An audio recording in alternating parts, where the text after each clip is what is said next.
in '61, Dow Corning combined with Shinetsu Hondatai in Japan and organized Hemlock Semiconductor.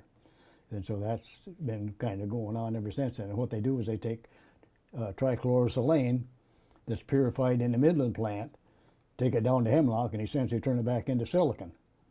You know, that's basically what they do. But they, in the same time, they purify it there in the Midland plant to where there's, you know, parts per trillion impurities that affect the performance of the electronic devices. You know, the original silicon metal is basically sand from the quarry or whatever that they react with carbon to reduce it into silicon metal, but it's got a whole bunch of different things in it, and so that's what the purification is.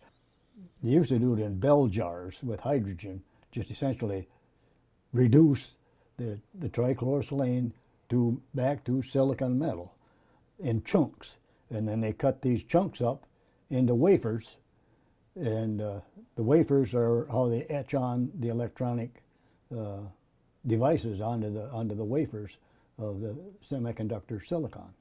So that's basically, that's just the birth of the electronics industry. I mean, the transistors in that industry is based on semiconductor silicon primarily. You know, that's and they've been around and they keep expanding. Currently got a big plan to go, Corning does, they're spending almost $1 billion on a new plant in Richland Township. And so, what are they going to make there? They're going to make precursors to solar cells.